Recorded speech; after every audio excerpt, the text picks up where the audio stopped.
چرچے ہیں خوب حضرت عبدالرشید کے،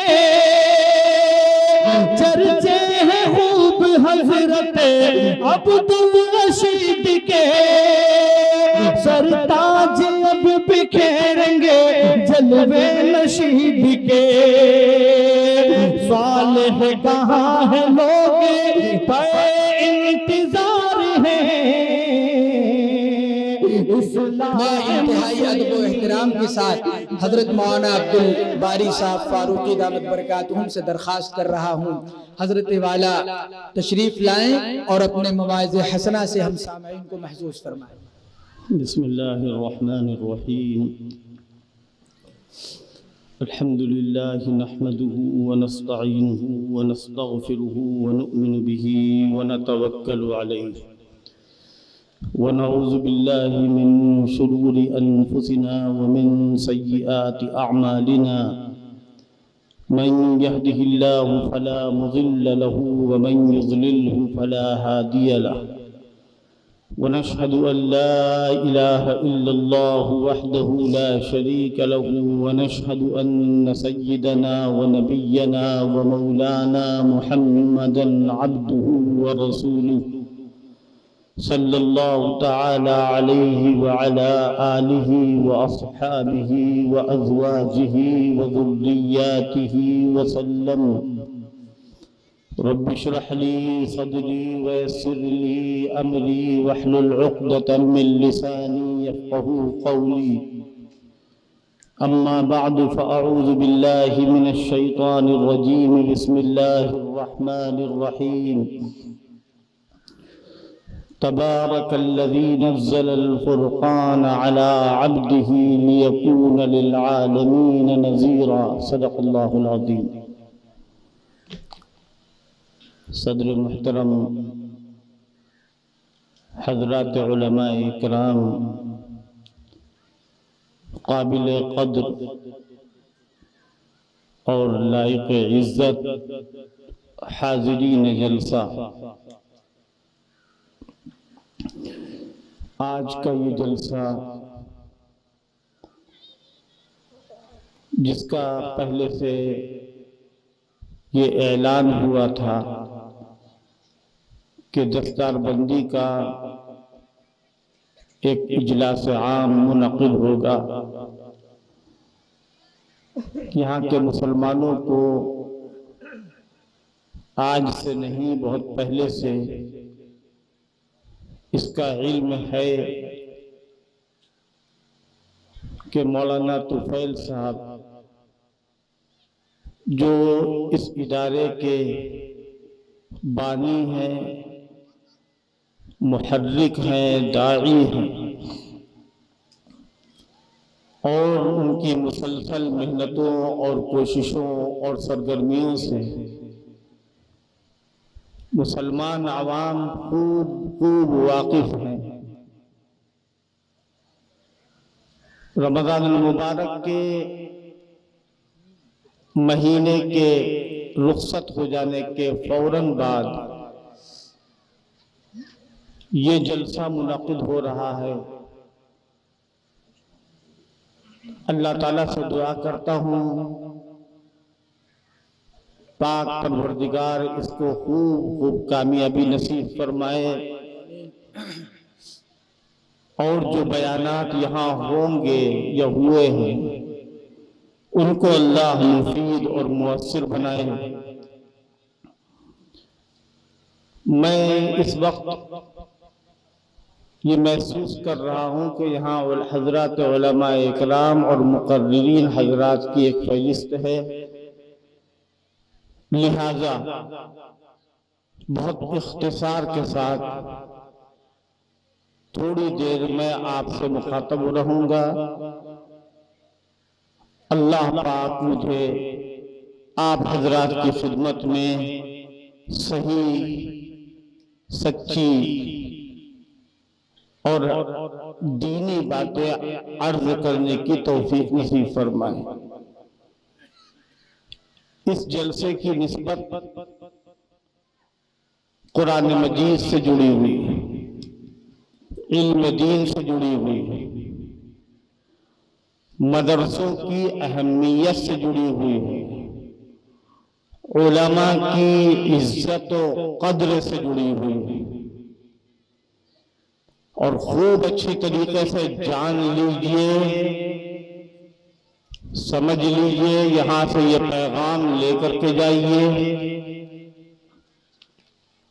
کہ مدرسے، چاہے یہ مدرسہ ہو،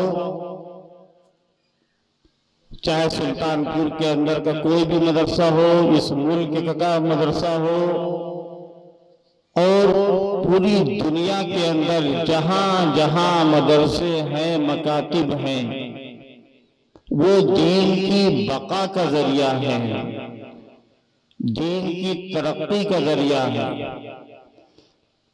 یہ مدرسے نہیں ہوں گے تو دین نہیں رہے گا۔ یہ مدرسے قرآن مجید کے علم اور حدیث کے علم کی اشاعت اور تبلیغ کا ذریعہ ہے، مسلمانوں کو یہاں سے علم دیا جاتا ہے۔ اللہ پاک خوب مبارک فرمائے ان حفاظ کو جن کی آج دستار بندی ہوگی، اللہ پاک ان کے والدین کو مبارک فرمائے، بڑے ہی قابل مبارکباد ہیں ان کے گھر والے اور ان کے اساتذہ کہ جنہوں نے اپنی قیمتی اولاد کو دین کی محبت اور اہمیت کے پیش نظر مدرسوں سے وابستہ کیا، قرآن مجید سے ان کو لگائے رکھا۔ یہ ایسی نعمت ہے، ایسی نعمت ہے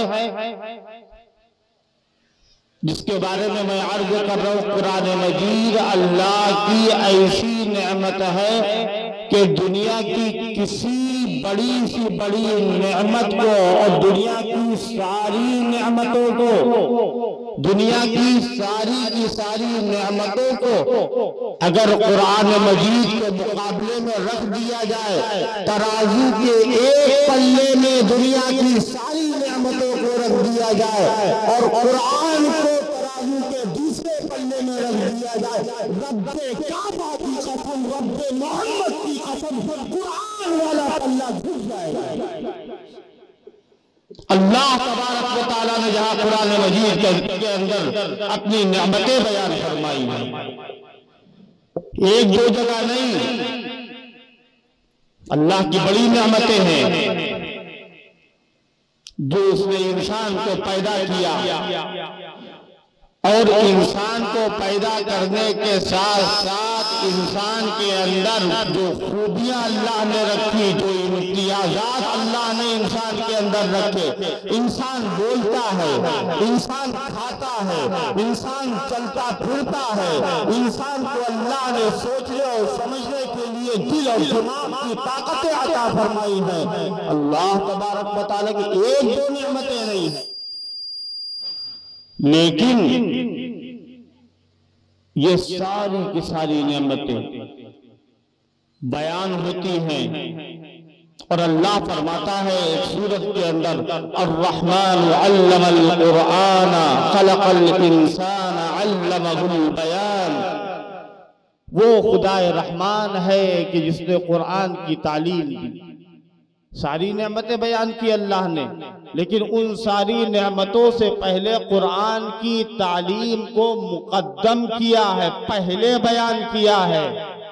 انسان کو پیدا کرنا اللہ کی نعمت، انسان کو قوت گویائی عطا کرنا اللہ کی نعمت، اور اس دنیا کے اندر زمین اور آسمان کو پیدا کرنا انسان کے لیے اللہ کی نعمت، اور زمین سے جو کھانا، دانا، غذا، رزق، روزی جو اللہ نکالتا ہے، پیدا کرتا ہے، اللہ کی نعمت ہے۔ اس نے چاند اور سورج کو طلوع کیا اور چمکایا، یہ اللہ کی نعمت۔ لیکن اللہ ساری نعمتوں سے پہلے قرآن کی نعمت کو اس لیے بیان کرتا ہے کہ قرآن اگر پیش نظر نہ ہوتا اور قرآن کو اللہ نہ نازل کرتا، قرآن سے مراد یہ ہے کہ ہدایت کا راستہ۔ آج مسلمانوں کے اندر جو کمیاں ہیں، پریشانیاں ہیں کہ مسلمان کامیاب کیوں نہیں ہے؟ اس لیے کامیاب نہیں ہے کہ مسلمان راہ راست پر نہیں ہے، مسلمان سنجیدہ نہیں ہے۔ مسلمانوں نے وہ راستہ اختیار کیا ہے کہ جو غیروں کا راستہ ہے، مسلمانوں نے وہ راستہ اختیار کیا ہے جو یہود و نصارہ کا راستہ ہے، ورنہ مسلمان کامیاب ہوتے۔ آج ہماری تعداد کم نہیں ہے، آج ہمارے پاس اسباب کم نہیں ہے۔ جو اسباب آج ہمارے پاس ہیں اس دنیا کے اندر، صحابہ کے زمانے میں نہیں تھے۔ آپ نے صحابہ اکرام کے واقعات پڑھے ہوں گے، بدر میں اللہ نے نصرت فرمائی۔ کتنے صحابہ تھے؟ مٹھی بھر، جو انگلیوں پر گنے جا سکتے ہیں۔ مسلمانوں کی تعداد تھوڑی سی تھی، لیکن ان کا ایمان ان کے سینوں میں بھرا ہوا تھا۔ مسلمان تھوڑے تھے لیکن سچ بولتے تھے۔ مسلمان وہ تھے کہ جنہوں نے اپنی جان کو اور اپنے مال کو اور اپنی زندگی کو اللہ کے راستے میں وقف کر دیا، لیکن اللہ تبارک و تعالی نے ان کے کم ہونے کے باوجود بھی، تعداد کی قلت کے باوجود بھی، اور اسباب اور وسائل کی کمی کے باوجود بھی ان کو اللہ نے نصرت عطا فرمائی، اللہ نے ان کی مدد فرمائی۔ اور پروردگار عالم نے یہ اصول بیان کیا ہے کہ جو اللہ کا ہو جاتا ہے، چاہے وہ تعداد میں کم ہو، اسباب میں کم ہو، جب وہ اللہ والے ہوتے ہیں اور اللہ کے دشمنوں کے مقابلے میں کھڑے ہو جاتے ہیں، ڈٹ جاتے ہیں اور وہ جم جاتے ہیں، تو اللہ ان کی مدد کرتا ہے۔ کیا فرمایا اللہ نے؟ کم من فئۃ قلیلۃ غلبت فئۃ کثیرۃ باذن اللہ۔ تھوڑی سی جماعت کثیر جماعت کے اوپر غالب آ جاتی۔ صحابہ کرام جو جمع کثیر، جمع غفیر کے سامنے کھڑے ہو جاتے تھے۔ آپ نے بہت سارے واقعات سنے ہوں گے۔ آج مسلمانوں کی تعداد بہت ہے، لیکن جو اللہ کو مطلوب ہے کہ مسلمان ایسے بن جائیں۔ کیسے بن جائے مسلمان؟ 100% مسلمان بنے، صرف زبانی دعویٰ نہ کریں، صرف اعلان نہ کریں، صرف نعرہ نہ لگائیں۔ مسلمان بنے اپنے اخلاق اور کردار سے، مسلمان بنے اپنے ایمان اور اعمال سے، تو اللہ کی مدد آئے گی، اللہ کی معیت ہوگی۔ کتنے نمازی ہوتے ہیں ایک گاؤں کے اندر؟ ہم تو لکھنؤ کے اندر رہتے ہیں، ہمارے محلے کے اندر 10 مسجدیں۔ فجر کی نماز کی بات نہیں کر رہے ہیں، دن کی نمازوں میں 1 صف 1.5 صف ہو پاتی ہے، وہ کتنی بڑی تعداد ہے۔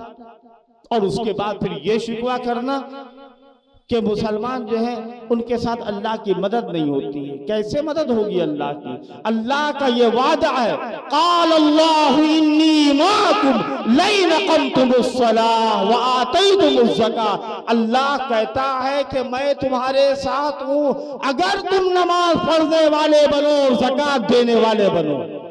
لیکن مسلمان کہاں جا رہے ہیں؟ آج ہم مسجد کے لیے لڑیں گے، جن مسجدوں کو ہم نے ویران کر دیا۔ ہمارے وجود سے مسجدیں کیوں نہیں آباد ہوتی ہیں؟ قرآن مجید اللہ کی وہ کتاب ہے کہ جس کو اللہ تبارک و تعالیٰ نے اپنے آخری پیغمبر حضرت محمد الرسول اللہ صلی اللہ تعالیٰ علیہ وسلم پر نازل فرمایا۔ اور قرآن سے پہلے آسمانی کتابیں نازل ہوتی رہیں، توریت، انجیل، زبور اور دوسرے نوشتے صحیفے کتابیں نازل ہوتی رہیں، لیکن قرآن سب سے آخری کتاب ہے، آخری نبی کے اوپر نازل ہوئی ہے۔ اب قرآن کے بعد کوئی کتاب نازل ہونے والی نہیں۔ حضور پاک صلی اللہ تعالی علیہ وسلم اللہ کے پیغمبر اور آخری پیغمبر، آپ کے بعد اب کوئی نیا نبی، کوئی نیا رسول آنے والا نہیں۔ کسی بھی قسم کا نبوت کے جتنے بھی مراتب تھے وہ سب ختم ہو گئے، بند ہو گئے، اور حضور پاک صلی اللہ تعالی علیہ وسلم کی نبوت قیامت تک کے لیے، ساری دنیا کے لیے اللہ نے آپ کو پیغمبر بنایا۔ قرآن مجید کی یہ خصوصیت ہے کہ جب اللہ نے قرآن کو نازل، میں اس لیے بتا رہا ہوں کہ قرآن کی نسبت سے آج ہم لوگ یہاں جمع ہوئے ہیں۔ دنیا کی کسی بھی کتاب کو باقی رکھنے، محفوظ رکھنے کا اللہ نے وعدہ نہیں کیا، نہیں کہا ہے اللہ نے کہ ہم نے توریت نازل کی، انجیل اور زبور نازل کی اور ان کی حفاظت ہم کرتے رہیں گے، بلکہ اللہ نے قرآن مجید کے اندر یہ بات ارشاد فرمائی ہے کہ ان کتابوں کی حفاظت کرنے والے ان کے پڑھنے والے ہوں گے۔ جب قرآن کو اللہ نے نازل کیا تو یہ نہیں کہا کہ اے قرآن کے پڑھنے والوں تم قرآن کی حفاظت کرو، بے شک بلا شبہ قرآن کی حفاظت کا انتظام قرآن کے یاد کرنے والوں کے ذریعے سے ہوا ہے، اور یہ انتظام اللہ کی طرف سے۔ اگر بندے چاہتے کہ سینے میں قرآن محفوظ ہو جاتا تو نہیں ہو سکتا۔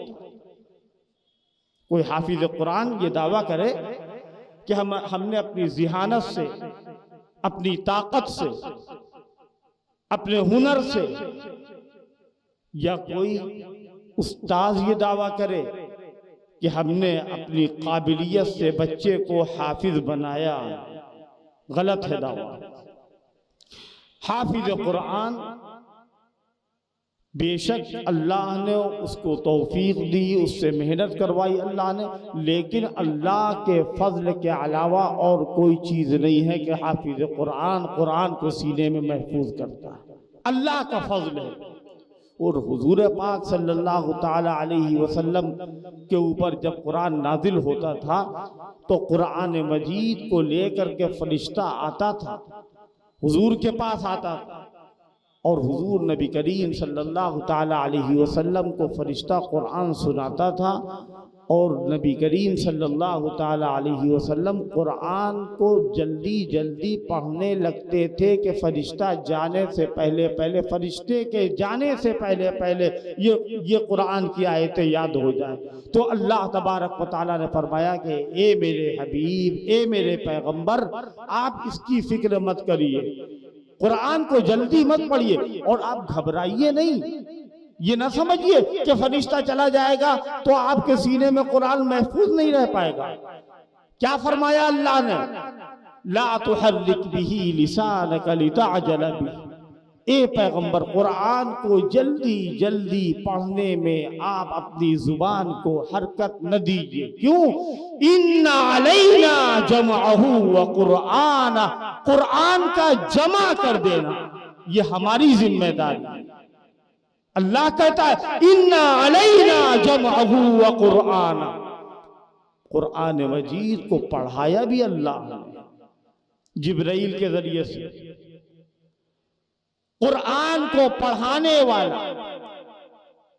خدا رحمان ہے۔ اور کیسے پڑھایا؟ قرآن کیسے پڑھا جاتا ہے؟ کوئی حافظ، کوئی مسلمان قرآن کو پڑھے گا ویسے ہی پڑھے گا جیسے حضور نے پڑھا تھا، ویسے ہی پڑھے گا جیسے صحابہ نے پڑھا تھا۔ کسی بھی ملک کے اندر، پوری دنیا کے اندر، مشرق سے لے کر مغرب تک، شمال سے لے کر کے جنوب تک، آپ کہیں پر بھی چلے جائیے، قرآن مجید ویسے ہی پڑھا جاتا ہے جیسے 1400 سال، 1450 سال سے قرآن پڑھا جا رہا ہے، جیسا حضور نے پڑھا، اور حضور نے ویسا پڑھا جیسا اللہ نے پڑھایا۔ فَإِذَا قَرَأْنَاهُ فَاتَّبِعْ قُرْآنَهُ ثُمَّ إِنَّ عَلَيْنَا بَيَانَهُ، اللہ فرماتا ہے جیسا ہم پڑھائیں گے ویسا آپ پڑھیے گا۔ قرآن مجید کا پڑھنا عبادت ہے۔ دیکھ کر کے کوئی آدمی پڑھے زبانی پڑھے، دیکھ کر کے پڑھتا ہے، دیکھنے کا بھی ثواب، پڑھنے کا بھی ثواب۔ قرآن کو سمجھتا ہے، سمجھ کر کے پڑھتا ہے تو سمجھنے کا ثواب، قرآن کا علم حاصل کرتا ہے تو علم حاصل کرنے کا ثواب، قرآن کو سنتا ہے تو سننے کا ثواب۔ یہ نہیں مطلب ہے کہ قرآن کو بغیر سمجھے اگر پڑھیں گے تو کوئی فائدہ نہیں ہوگا۔ قرآن مجید کا سمجھنا بات کی بات ہے، قرآن کے الفاظ پہلے نازل ہوئے۔ اللہ کیا فرماتا ہے؟ فَإِذَا قَرَأْنَاهُ فَاتَّبِعْ قُرْآنَهُ ثُمَّ إِنَّ عَلَيْنَا بَيَانَهُ۔ جب قرآن نازل ہو گیا، الفاظ قرآن نازل ہوئے، اس کے بعد قرآن مجید کی تفسیر بیان کی گئی۔ بہرحال قرآن مجید کی نسبت سے ہم لوگ یہاں جمع ہوئے ہیں، یہ بڑی نعمت ہے۔ مسلمانوں، اللہ کے بندو، میں اپنی آخری بات آپ کی خدمت میں عرض کرتا ہوں کہ جب اللہ تعالیٰ اپنے بندوں کو نعمت دیتا ہے تو اللہ ایک مطالبہ کرتا ہے۔ کیا مطالبہ؟ کہ میری نعمت پر شکر ادا کرنا، ناشکری مت کرنا۔ اس کی ایک میں مثال دیتا ہوں۔ سیدنا حضرت عیسیٰ علیہ السلام اللہ کے پیغمبر، ان کے زمانے میں جو ان کے ساتھی تھے، ان کے حواری، انہوں نے حضرت عیسیٰ علیہ السلام سے عجیب و غریب ایک فرمائش کی۔ کیا کہا؟ وہ مومن تھے، حضرت عیسیٰ کے ساتھ رہنے والے اور اصحاب عیسیٰ وہ مومن تھے، مسلمان تھے، اور حضرت عیسیٰ سے کیا کہتے؟ هل يستطيع ربك ان ينزل علينا مائدة من السماء؟ کیا آپ کا رب آسمان سے دسترخوان اتار سکتا ہے؟ عجیب و غریب سوال۔ تو حضرت عیسیٰ نے جیسے ہی سنا ان ایمان والوں کی زبان سے تو ڈانٹا، انہوں نے غصے اور جلال میں آ کر کے کہا قال اتقوا اللہ ان کنتم مؤمنین، اللہ سے ڈرو اگر تم صاحب ایمان ہو۔ تو وہ گھبرا گئے، کہنے لگے نريد ان نأكل منها وتطمئن قلوبنا ونعلم ان قد صدقتنا ونكون عليها من الشاهدين۔ اے عیسیٰ، اے اللہ کے نبی،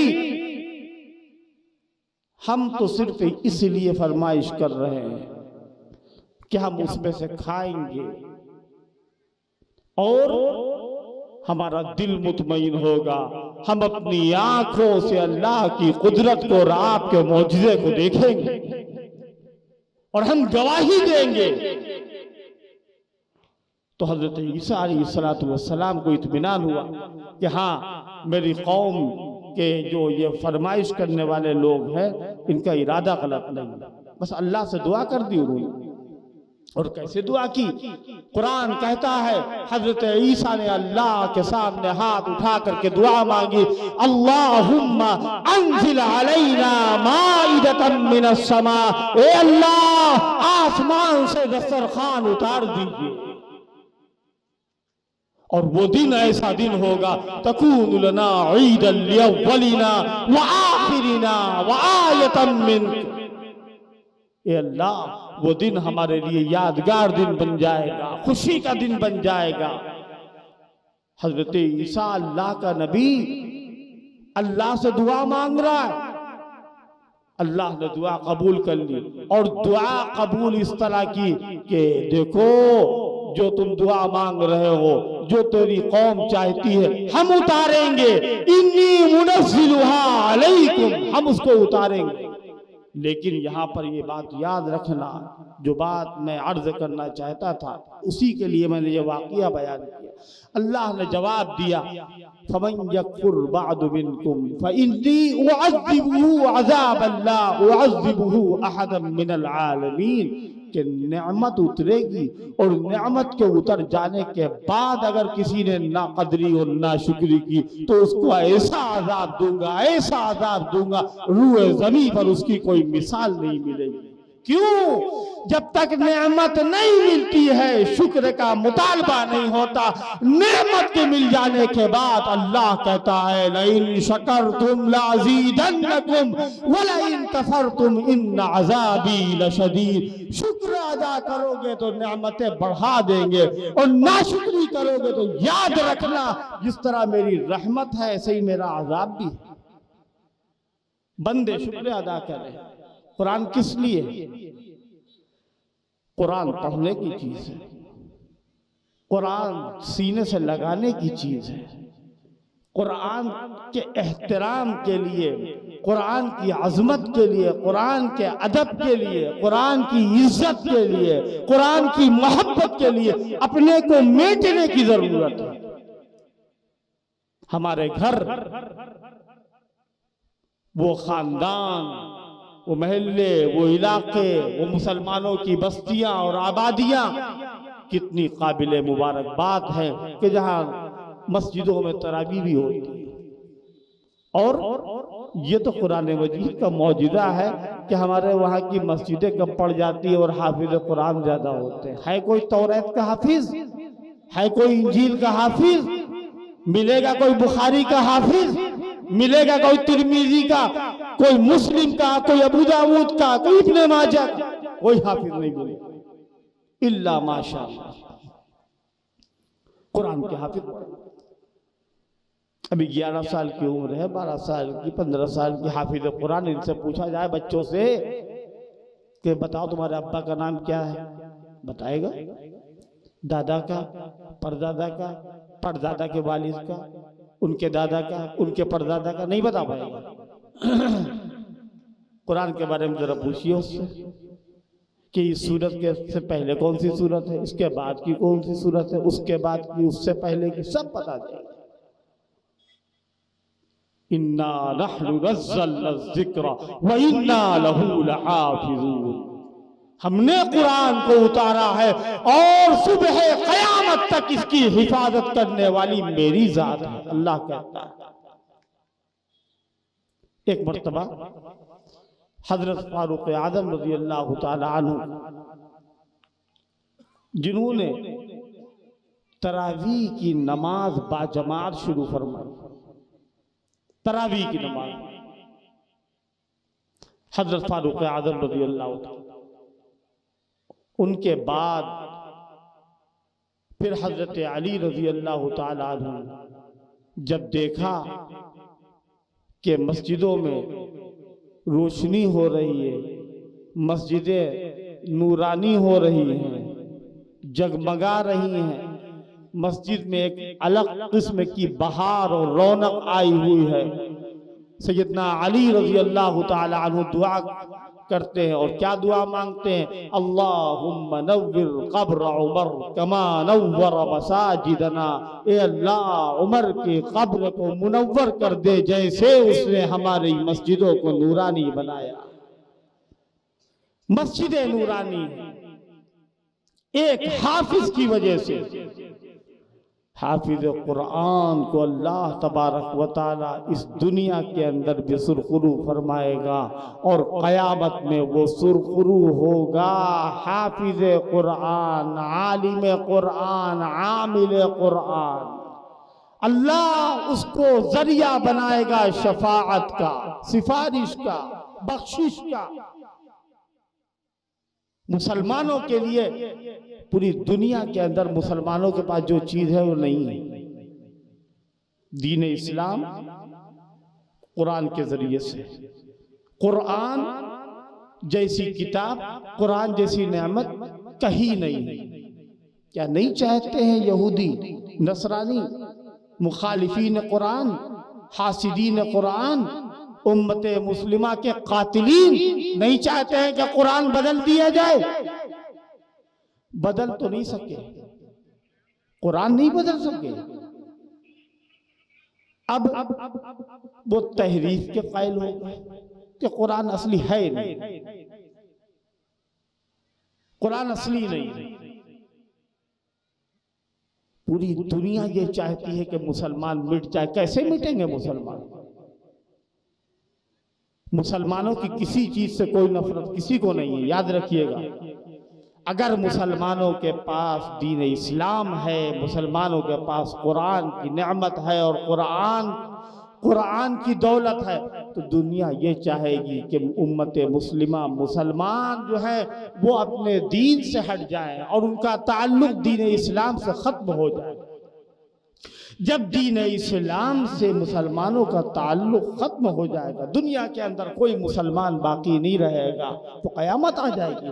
لیکن جب تک دنیا ہے اور پوری دنیا کے اسلام دشمن لوگ یہ چاہیں گے کہ قرآن کو بدل دیا جائے۔ اللہ فرماتا ہے یریدون لیطفئوا نور اللہ بافواہہم، لوگ چاہتے ہیں کہ اللہ کے نور کو اپنے منہ کی پھونک سے بجھا دیں، نہیں ہو سکتا ہے۔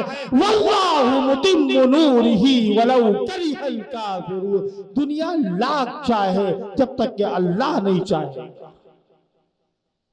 اللہ نہیں چاہے گا۔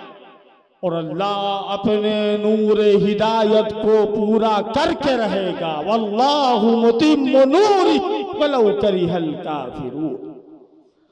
تو قرآن مجید اللہ کی نعمت ہے اور اس نعمت کو ہم سنبھال کر کے رکھیں، اور اگر ہم اس سے الگ ہو جائیں گے تو اللہ کا کچھ نہیں بگاڑ پائیں گے۔ چھوڑ دیں ہم قرآن کو، نہ دیکھیں، اپنا بگاڑیں گے۔ یاد رکھیے، اگر ہم قرآن مجید سے منہ موڑتے ہیں تو دنیا کے اندر بھی ہم اندھے اور قیامت کے دن بھی اندھے۔ اگر ہم قرآن مجید سے روگردانی کرتے، اگر ہم قرآن مجید کو بالائے طاق رکھ دیتے ہیں اور قرآن مجید سے ہم انحراف کرتے، تو یاد رکھیے گا ہمارا بگڑے گا، اللہ کا کچھ نہیں بگڑے گا۔ اور جو ہمارے حالات سنورنے والے ہیں، بدلنے والے ہیں، وہ قرآن سے بدلیں گے، اور دنیا کی دنیا داری سے اور یہود و نصارہ کی نقل کرنے سے اور ان کی تہذیب کو اپنانے سے نہیں بدل سکتے ہیں۔ ہم اپنے آپ کو صحیح کریں اور اللہ کے عذاب سے بچیں۔ جب تک ہم اللہ کی نعمت پر شکر ادا کریں گے، اللہ کا عذاب نہیں آئے گا۔ ما یفعل اللہ بعذابکم ان شکرتم وآمنتم وکان اللہ شاکرا علیما۔ اللہ کو کیا پڑی ہے کہ وہ تم کو عذاب دے، اگر تم شکر کرتے رہو اور اس پر ایمان رکھو، اور شکر کرنے والوں کے شکر کا اللہ بڑا قدرداں ہے اور اس کی قدر کرتا ہے، اللہ نعمتیں بڑھاتا ہے۔ قرآن مجید اور حضور پاک صلی اللہ تعالی علیہ وسلم کی سیرت طیبہ اور آپ کی تعلیمات، دین اسلام کی تعلیمات اور ہدایات کے اوپر ہم چلیں، اور ہر سنت کو قیمتی سمجھ کر کے، یہ نہیں کہ ہم نے دوسروں کی مروت میں حضور کی سیرت کو چھوڑ دیا۔ کھانا کھاتے وقت کبھی سوچا ہے جس طریقے سے ٹہل کر کے، کھڑے ہو کر کے، اور اس سے بھی زیادہ اگر برے لفظ ہم کہہ سکتے ہیں، بالکل صحیح بات ہوگی کہ مسلمانوں، تمہارا وہ طریقہ ہے کہ جو صحابہ اکرام کا طریقہ تھا۔ دسترخوان پہ بیٹھے ہوئے، بہت عالی شان دسترخوان، لقمہ گر گیا اٹھا کے کھا لیا، لیکن ہم سے نہیں ہو پائے گا یہ، کیونکہ ہماری حیثیت بڑی اونچی ہے۔ ایک صحابی رسول دسترخوان سے کھانا اٹھا کر، لقمہ اٹھا کر کے کھا لیتے، اور ان کے برابر والے کہتے ہیں کہ بڑا عالی شان دسترخوان ہے، بڑا ہائی فائی جگہ ہے یہ، یہاں یہ سب نہیں چلتا ہے کہ جو مدینے میں ہوتا ہے، جو مکے میں ہوتا تھا۔ کیا جواب دیا انہوں نے؟ ان بیوقوفوں اور احمقوں کی وجہ سے اپنے حبیب کی سنت کو میں چھوڑ دوں؟ بھاڑ میں جائے ایسا عالی شان دسترخوان کہ جس کی مروت اور رعایت میں ہم دین اسلام کو اپنے پیروں سے کچلیں۔ مسلمانوں غیرت مند بن جاؤ، غیور بن جاؤ۔ مسلمانوں دین اسلام کی جو تہذیب ہے وہی تہذیب ہونی چاہیے۔ یہود و نصارہ تم سے خوش نہیں ہو سکتے۔ لن ترضى عنك اليهود ولا النصارى حتی تتبع ملتہم، اے محمد الرسول اللہ، یہود و نصارہ تو چاہتے ہی کہ آپ اسلام کو چھوڑیے اور یہودیت میں آ جائیے، نہیں ہوگا یہ۔ قل ان ھدی اللہ ھو الھدی، اے پیغمبر کہہ دیجئے ہدایت وہی ہے کہ جو اللہ نے فرمائی، دین اسلام۔ اللہ پاک، میں نے جو بات بیان کرنی چاہیے تھی اس موقع کے لحاظ سے میں نے نہیں بیان کی، مجھے معاف کریے گا۔